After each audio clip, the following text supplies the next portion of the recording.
Very good morning. Ram Ram, Sitaram, જય શ્રી કૃષ્ણ, જય માતાજી, જય ગોપાલ, જય સ્વામિનારાયણ, જય જલારામ, જય જીનેન્દ્ર, જય દ્વારકાધીશ અને મહાદેવ હર હર મહાદેવ. કેમ છો બધા? મજામાં ને? તો વાંધો નહીં. તબિયત પાણી સારા બધાના? Very good morning. અત્યારમાં બેને આપણી હારા લાગી ગયા છે ને આપણે છે આમ તો આ બાજુ ચા મૂકી દીધી છે આપણે બનવા માટે. અહીંયા જે આપણું આ ઢોકળિયું જેમાં સાંજે આપણે ઈદડા કે ઇડલી જે બનાવ્યું તો એ બધું છે ભરવાનું. તમે કીધું વાસણ ને બધું ભેગું કરતા જઈએ, બેનને હાજરતા જઈએ અને એક ઇન્ટ્રો કરી લઈએ. સાબજી ગયા છે નાઈ ધોઈને ફ્રેશ થવા માટે. એ ફ્રેશ થઈને આવે પછી આપણે ચા પાડીને નાસ્તો કરી લઈશું. હજી દીવાબત્તી કરવાના બાકી છે, જોઈએ બેન રહેશે તો દીવાબત્તી કરી દઈશ, નહીં તો પછી એટલું એ સાબજીના ભાગમાં જશે, સાબજીએ કરવું પડશે. બાકી બધા આવું બધું હાલે છે. અને દૂધની કોથળી આજે એક જ છે તો દૂધ લેવા બી જવું પડે એમ છે. બેન કન્ટિન્યુ એમાં જોવે છે, ફ્લેશ લાઇટ ચાલુ હોય ને એટલે કે મમ્મા શું કરે છે, પાપા શું કરે છે, રોજે કસીએ એવું કે છે ને મારો દીકરો. ગુડ મોર્નિંગ, જય શ્રી કૃષ્ણ કે તો બધાને ગુડ મોર્નિંગ, જય શ્રી કૃષ્ણ. કેમ છો બધા? મજામાં? અમારા વિડીયો તમને ગમે છે જોવા? કે તો સિયા વિડીયો ગમે છે જોવા? એમ કેજો મારો દીકરો પૂછજે. ચલો આજે સિયા બેબી પૂછે છે એમના વિડીયો જોવા તમને ગમે છે અમારા, તો એનો આન્સર તમારે કોમેન્ટ કરીને કોમેન્ટ બોક્સમાં આપવાનો છે. અને બાકી બાદ ગરમા ગરમ મસ્ત આદુવાળી મસાલાવાળી ચાય પીવી હોય તો ચાય પીવા માટે આવી જાઓ. મોસ્ટ વેલકમ છે તમારા બધાનું. અને બેબીને લઈને આપણે ક્યારેક ક્યારેક હાર્ડ થઈ જાય, ક્યારેક ક્યારેક ટફ થઈ જાય, પણ છતાંય થઈ જાય ધીમે ધીમે. થોડાક ધીંગા ધાણા કરતા રહીશું ને ત્યાં હમણાં મોટા થઈ જશે મારા બેન પા. પછી મનસા હાલવા એટલે પછી ટેન્શન નહીં, કેમ કે અમે બહાર આવતા રહીએ ને એટલે હવે એકલી નથી રહેતી. જે સરકડિયા લઈ જાય ને તો ત્યાં એને બધા તેડવા વાળા રમાડવા વાળા, કેમ કે ત્યાં વારો નું આવે એને સુવડાવી હોય ને આપણે તો ના પાડવી પડે કે થોડીક વાર રહેવા દો તો હું કરીએ. બાકી એની ફરતે આટા મારતા હોય બધા કે કઈ સિયા જાગે ને કઈ અમે કરીએ, ક્યારે સિયા જાગે ને ક્યારે અમે કરીએ.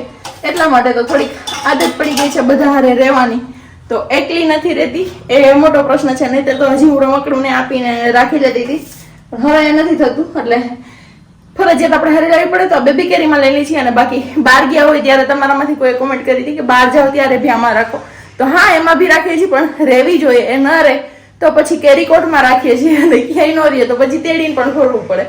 એની મૂડ ઉપર આધાર હોય, કેમ કે એનું મૂડ હોય તો એમ કે હું રહીશ, બાકી ન હોય તો ન રહે. કેમ કે રાજકોટ ગયા ફર્સ્ટ ક્રાઈમાં તો તેડીને ફેરાને તો નહોતી રહેતી, પછી છેલ્લે બેબી કેરીમાં રાખી તો થોડી વાર એમાં રહી, પછી એમાં પણ ન બેઠી. તો આવું બધું હોય, પણ હાલે રાખે હમણાં નીકળતું રહીએ. અને અમારી લારો પડવાની ચાલુ થઈ ગઈ છે.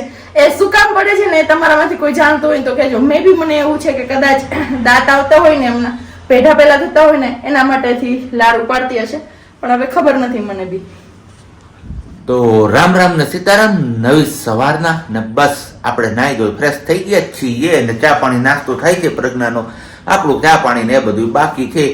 વધારે આપણે કઈ લપચપ કરવી નથી, કારણ કે પ્રજ્ઞાએ આગળ શું શેર કર્યું હોય એ તો મને આઈડિયા નથી, અને હું એ પાછું એનું રિપીટ થશે તો તમને લોકોને એવું થશે કે રિપીટ કરી રાખે છે. એમના કરતા બેટર છે કે સીધા આપણે જય શ્રી કૃષ્ણ, ગુડ મોર્નિંગ ટીંગુ. એ મારી સિયા ટીંગુ નહીં, હા ટીંગુ સિયા. જય શ્રી કૃષ્ણ. મેં તો ઇન્ટ્રો કરી લીધો એટલે મેં બધા કરી લીધી એવું છે. અને આ બાકી આ ઓલા પાર્સલના બોક્સ એમને પડ્યા છે, હવે એમને નિકાલ કરવાનો છે આપણે. આજે જવા દઈશું, કચરો હમણાં આવશે એટલે બધું. ઓકે. કાલના કિલોના બધા અહીંયા રમકડાનું બધું એ બધું અહીંયા એમને ઢગલો પડ્યો જો. કઈ ને સારું, હાલો તો પેલા ફટાફટથી આપણે ચા પાણી ને બધું પી લઈને પછી પાછા આપણે આગળ મળીએ છીએ. મળીએ ત્યાં સુધીમાં તમે લોકોએ શું કરવાનું છે ખબર છે? ડેઈલી કહું છું. એવું કે છે કે તમે લાઈક ને કોમેન્ટ માંગો છો એટલે એવું ન કરે કે કોઈને મજા આવતી હોય ને ગમતી હશે તો કરી દેશે. તો હવે આપણે નહીં કરીએ એવું, કે નહીં કહીએ કે લાઈક કરો, શેર કરો, કોમેન્ટ કરો. એવું તમને ઈચ્છા થાય ને ગમી જાય તો તમે લાઈક ને શેર કરી દેજો. ગઈકાલે વિડીયોમાં આછેરી એવી ક્લિપ તમે જોઈ હશે કે સિયાબેન માટે સેફટીની જે પણ આપણે જરૂરિયાત હતી પ્રોડક્ટ, એ બધી પ્રોડક્ટ આપણે મંગાવવા માંડ્યા છીએ. એમાંથી આ કંઈક વસ્તુ પ્રજ્ઞા શેર કરતી હતી, પણ ઇન્સિડેન્ટલી કોઈક બીજા આવી ગયા હતા. અલ્પાબેન. ઓકે, અલ્પાબેન આવી ગયા હતા એટલે એમના હિસાબે આ બધું કંઈ શેર નહોતા કરી દીધા.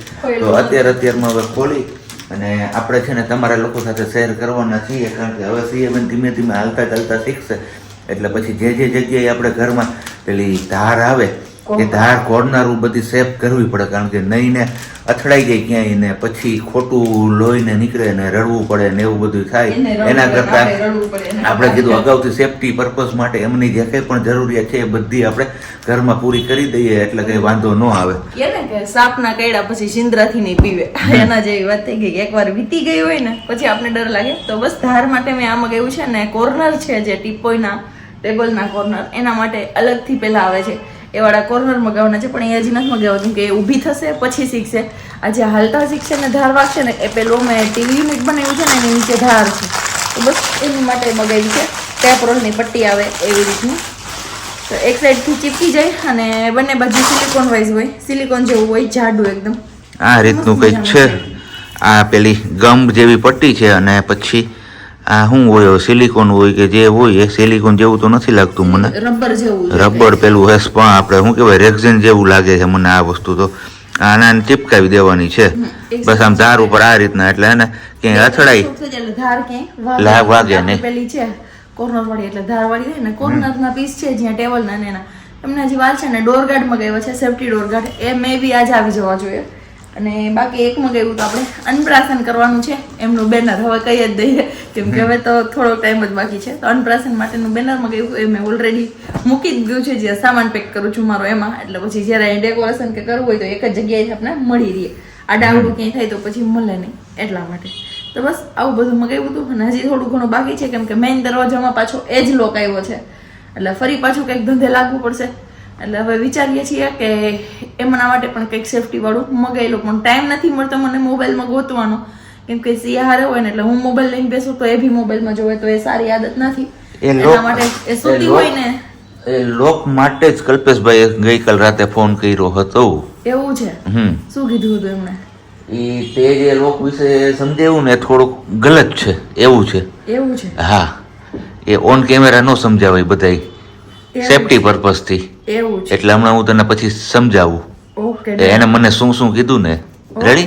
તો આપને આઈડિયા નથી, મને જેટલો આઈડિયા હતો મેં કીધું કે આવી રીતનું આમ થઈ શકે છે. ચલો વાગી ગયા છે 11:30 અને આપણે સિયાબેન ને સુડાવવાની ટ્રાય કરતા હતા પણ બેન હુતા નહીં અને ઘૂઘરામાં રમાડતી હતી તો ઘૂઘરો તૂટી ગયો. એકવાર તૂટી ગયો તો મેં દોરાથી પાછો અહીંયા જોઈન્ટ કર્યો હતો, પણ પાછો પણ દોરવાની જે આટીઓ ચડતી હોય ને એમના લીધે અહીંયાથી દોરો તૂટી ગયો છે. તો આટલો એટલો અલગ પડી ગયો છે, તો પાછો આને જોઈન્ટ કરવો પડશે. પણ હવે ફ્રી થશું ત્યારે કરશું. અને આપણે જે ડોર સેફટીની વાત કરી હતી મેં સવારે કે જે ઓલી પટ્ટી મગાવી ને એમની હારે મેં ડોર સેફટીના ગાર્ડ પણ મગાવ્યા છે. તો બસ જો આ સેફટી ગાર્ડ આવી ગયા છે આપણા, આવા કંઈક છે વ્હાઈટ કલરના. બેક કેમેરાથી મારે ગ્લાસ સાફ કરવો પડે છે, એક જ મિનિટ. જો આવા કંઈક આપણા સેફટી ગાર્ડ છે, આપણે 4 મગાવ્યા હતા કેમ કે બધા દરવાજાના એક. આ લોકમાં આ દરવાજામાં પણ લોક આવ્યો છે તો હવે એનો એ લોક રાખ્યો છે એટલે અત્યારે આપણે આ જ લગાવી દઈશું, પછી કંઈક વિચારીશું આગળ. આવી રીતના સેફટી ગાર્ડ છે ને મસ્ત એવું સિલિકોન છે કે જે તૂટે એમ જ નથી ને કંઈ થાય એમ નથી. સસ્તાવાળા બી હતા ને એક આ કોસ્ટલીવાળા પણ હતા. તો ચલો હું વાત કરતી હતી સેફટી ગાર્ડની, પણ સેફટી ગાર્ડની વાત કરતી હતી એમાં વચ્ચે કોલ આવ્યો તો આપણે કોલ રિસીવ કર્યો અને એ બધું કર્યું એમાં આપણી વાત કટ થઈ ગઈ. તો ચલો સેફટી ગાર્ડ મેં ફોનમાં વાત કરતા કરતા લગાવી દીધા. હવે હું બતાવી દઉં પેલો મેઇન દરવાજાનો છું કેમ કે જ્યાં આપણી કીધે ભૂલ થઈ હતી અને આપણી ભૂલના કારણે સિયા બેબી અંદર રહી ગયા હતા અને લોક તોડવો પડ્યો તો નવો લોક પાછો લગાવવો પડ્યો એટલા માટે. તો આ રીતના આપણે અહીંયા સેફટી ગાર્ડ લગાવી દીધું છે અને હવે ગમે એટલું પ્રેસ કરો તો બી આ દરવાજો બંધ ન થાય. અને સેફટી ગાર્ડમાં બી પણ કંઈ થતું નથી, હું ફૂલ પ્રેશરથી જ કરું છું. યા તો અહીંયા ન લગાવવું હોય તો તમે આ રીતે ઉપર બી લગાવી શકો, નીચે કોઈ દેખે ને એવું લાગે કે પેલું ખરાબ લાગે તો આવી રીતના ઉપર બી લગાવી શકો. અને બાકી ખરાબ લાગવાનું કંઈ ન હોય કેમ કે આપણે આપણી સેફટી જોવાની હોય, આપણી ને આપણા બાળકની. તો ખરાબ લાગે કે સારું લાગે એ નહીં જોવાનું, પણ ઉપર હોય ને તો શું થાય યાદ ન આવે. અને નીચેથી આપણે આવી રીતના લેવું પણ સહેલું રહીએ. દરવાજો બંધ કરવો હોય ત્યારે લઈ લેવાનું અને પછી પાછું લગાવી દેવાનું. અને એવી જ રીતના મેં બધા ડોરના મગાવ્યા હતા કેમ કે મોટી થશે તો ચાલતા શીખશે અને અહીંયા તો રૂમમાં હશે તો સ્ટોપર દેવાની કે દરવાજો બંધ કરવાની ટ્રાય કરશે. તો આ દરવાજા આપણા થોડાક પતલા છે એટલે આમાં ઉપર લગાવવું પડે છે, નીચેની સાઈડ ફ્રી રહે છે થોડું, કેટલું બહુ નહીં. જો હું બતાવું તમને, એમ ફિટ થઈ જાય છે કેમ કે વચ્ચે જો આવી રીતના આકા છે એટલે આકાના લીધે ફિટ તો થઈ જાય છે દેખા આકા, પણ છતાંય આપણે એમ થાય કે થોડીક વ્યવસ્થિત રહીએ. બાકી અહીંયા બી ચાલે જ છે. જો આ દરવાજો બંધ ન થાય ને એટલે આમાં આંગળી આવવાની આપણે બીક ના રહીએ એટલા માટે. તો એને બીજે સાચવવા એના કરતા આપણે આમ આવી રીતના ઉપર લગાવીને રાખી દઈએ. ઉપર લગાવેલું છે તો બી દરવાજો તો બંધ નહીં જ થાય, અને યા તો આમ સાઈડમાં રાખી દઈએ આટલું હાઈટ પર. તો બસ આવી જ રીતે આપણે બધા દરવાજામાં લગાવવાના લીધા છે. નીકળતું નથી એટલું, આમ આવી રીતના આમ આસાનીથી નથી નીકળતું, ખેંચવું પડે છે બહુ તો જ નીકળે છે. અહીંયા બી આપણે ઉપરના દરવાજામાં લગાવ્યું છે, ઉપરની સાઈડ કોર્નર પર. અને બેડરૂમનો દરવાજો છે એમાં પણ આપણે લગાવી જ દીધું છે, કેમ કે એમાં પણ સેફટી જરૂરી છે સિયા બેબીની. તો બસ આવી રીતના અહીંયા લગાવી દીધું છે. અહીંયા બી લગાવી શકીએ અને ઉપર બી. એમાં તો ઓલરેડી મેં નેપકિન લગાવેલું હતું, કેમ કે સિયાને સુવડાવતી હોય ને ત્યારે મારે લોક કરવો એટલા માટે. તો આનું અત્યારે હું નીકાળીને રાખી દઈશ અલગ, કેમ કે હજી બેડરૂમમાં હું સિયાને સુવડાવું છું, એટલે બેડરૂમમાં હજી મારે જરૂર ન હોય, કેમ કે બેડરૂમનો દરવાજો મારે જ્યારે બી એને સુવડાવું ત્યારે બેડરૂમનો દરવાજો ખેંચીને બંધ કરવું હોય, એટલે નેપકિનથી, એટલે અવાજ ના આવે ને એટલા માટે.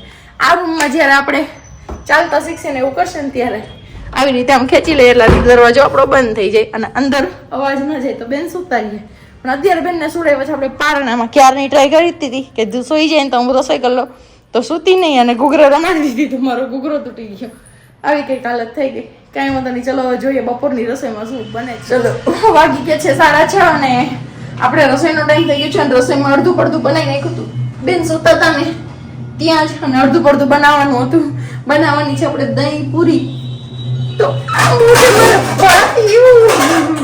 બહુ ટફ થાય છે નીચે નો મળતી એકલો. બસ તો બસ આપણે બનાવવાની છે ખજૂર આમલીની ચટણી.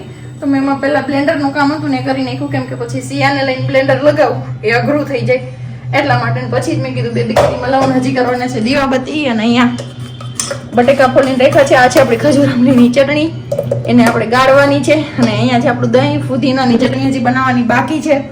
તો હજી કહીએ ને કે ઘણું બધું કામ બાકી છે, પણ જોઈએ કેમ કેમ થશે એમ. બાકી આવી રીતના હારે તેડીને કામ કરવાનું છે. પહેલાં કરવાના છે દીવાબત્તી. તો પહેલાં ભગવાનજીને મનાવી લઈએ. મારા ભગવાન રીએ ને તો, કેમ કે મારા ભગવાન ન રીએ તો બસ ભગવાનને મનાવવા અઘરા થઈ જાય, એવું કંઈક છે. કેમ છીએ? તો ચલો પહેલાં આપણે ચટણી ગાડી લઈએ ને કરી લઈએ, પછી ભગવાનને મનાવવા જાઓ.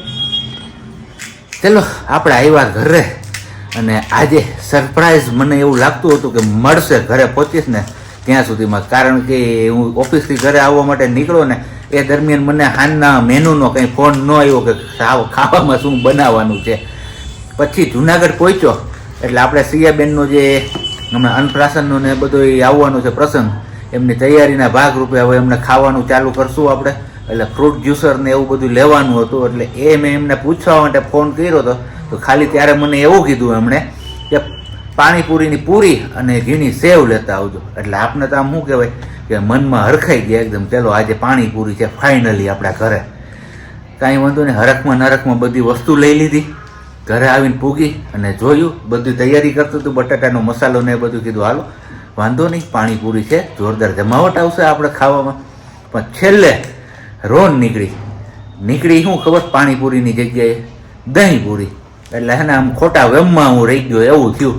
એટલે આમ કહીએ ને કે ખોટા વેમમાં ન રહેવું જોઈએ, જેવું એ ચોખવટ પાડી લેવી જોઈએ જે તે સમયે, એટલે તકલીફ ન પડે. નહીતર મારી જેમ વેમમાં રહીએ ને તો પછી આવી પ્રશ્ન આવ્યો ઊભો રહીએ. આમાં હું બોલું તે ખબર નથી, કારણ કે ખાવા પીવાનું આપણો જે એમ અંદરથી જે ઈચ્છા થઈ ગઈ હતી ને એ ઈચ્છા આપણી આમ થઈ ગઈ ને પછી હવે મેં એને શું અત્યારે ખાવા બેઠા ને ત્યારે મેં એને શું કીધું ખબર કે આટલી વસ્તુ છે આપણી પાસે અહીંયા દહીં પૂરીમાં બધું એડ કરવાની. તો કીધું મને તું કહેતી નહીં કે આના પછી આ નાખો ને આના પછી તે નાખો. એટલે કીધું તારે જે રીતના કરવું એ રીતના તું ખા, અને બાકી મારે ખાવું છે એ રીતના હું ખાઈશ. અને બાકી અમારા સિયા દીકરો છે ને, હું જે કાંઈ પણ બોલું છું ને એ એક કામ ધારું મારા સામું જોઈને સાંભળે કે પપ્પા શું બોલે છે. કાંઈ વાંધો નહીં, સારું હાલો દહીં પૂરી તો દહીં પૂરી ખાઈ પી લઈએ. તમે કીધું ને વેમમાં નો રહેવું, પ્રેમમાં પડે, પછી પડે વેમમાં, પછી પડે ડેમમાં. એ વાત એ હાજી. તમારે તમારી રીતે રહેવાનું, અને એવું જરૂરી નથી કે હર વખતે ચોખવટ કરવી જ પડે. એટલે એવો ખોટો વેમે નહીં રાખવાનો કે હું કહું એમ જ થાય. ઓકે, કોઈ દિવસ થાય ને કોઈ દિવસ નોય થાય. બલ પ્લાન હતો તમારી જ ફેવરેટ વસ્તુ બનાવવાનો, પકોડાનો, પણ સિયા નો રહી એટલે દહીં પૂરી આવી ગઈ. દહીં પૂરીમાં તમને જોયું કે બધી વેરાયટી છે, કઈ વસ્તુ વગર નથી કરતું, ખાલી મગ અને ચણા છોડીને, કેમ કે પ્લાન નહોતો પ્રી પ્લાનમાં એટલા માટે. બસ આવી બધી દહીં પૂરી છે મસ્ત મજાની. પણ સાબજીને ભાવે કે નો ભાવે ખબર નથી, કેમ કે એને ગમે એવું બનાવીને દઉં ને હમ તો એને ભાવતી વસ્તુ હોય ને તો જ એમ કે હા મને ભાવ્યું, બાકી કોઈ વસ્તુમાં હા ન પાડે. તે દિવસે સેન્ડવિચમાં કીધું હતું તારા જે તારી કીધે ન થાય કે હાર્દિકમાં મળે એવી. ખાધી પછી કીધું ને કે ના ભાઈ, પણ હવે જોઈએ આમાં હું કહે છે. ભાવે તો ઠીક છે, ન ભાવે તો થયું. આપણે એવા છે બાજુમાંથી મસ્ત મજાના ચૂરમાના લાડવા, ન ભાવે ને તો 2 લાડવા વધારે ખાઈ લેજો મારા વાલા. હા મારા શ્રીમતીજી, હવે આજથી તારું નવું નામ પાડવું છે મારે. માર નથી કરવું. શ્રીમતીજી, તારે મને શ્રીમાન કહેવાનું. રિલેશન કેટલું છે ખબર છે ને? હમ ઓન કેમેરા બોલાય એમ નથી. બોલી જાઉં બોલી જાય. ખાલી સિયાના પપ્પા ને સિયાની મમ્મી, બસ. આવી રીતના ઝઘડા કરતા રહ્યો, 9 વર્ષ આમને માઇલે રાખે. હા 2000 પછીની શરૂઆતી ઝઘડાથી થાય છે એવું લાગે છે મને. પણ મીઠા ઝઘડા હોય છે ને મીઠી નોકજોક હોય છે. સિરિયસલી અમે લેતા નથી ને કોઈ દિવસ લેશું નહીં. લેશું ત્યારે શું થશે એ અમને બી આઈડિયા નથી. હું કઈ સબ્જી લેશું હા બસ, હવે તું તારી ડીશ તૈયાર કરીને ખાવા માંડી છે ને અહીંયા મને વાતમાં ઉલઝાવે છે. તમારે ક્યાં બધું નાખવું? તમારે દહીં પૂરી ખાવી નથી. મેં હા પણ એટલે પણ અહીંયા મારી બધી આ થાળીમાં બધું એમને પડ્યું છે. આઈડિયા આપ્યો કે તમે પાણીમાં ખાલી ખાંડ ઓગાળી નાખો ને ફુદીનાની ચટણી છે એ નાખી દો, કેમ કે ઓલરેડી ખાંડ ટમેટું લીંબુ બધું નાખેલું જ છે. એટલે મસાલો છે, ચાટ મસાલો હારે છે, એડ કરી દો. પાણી ઠંડુ લઈ લો ફ્રીજ નું, એટલે તમારી બની ગઈ પાણીપુરી. તો તમારે એવું કરવું નથી. કઈ ને હારું હાલો ને, હવે આપને જે રીતના ઠીક લાગે ને એ રીતના પેલા ખાઈ પી લઈને પછી પાછા આપણે આગળ મળીએ છીએ. હા ચોક્કસથી તમે રિવ્યુ શેર કરશો, મને એવી આશા છે તમારી.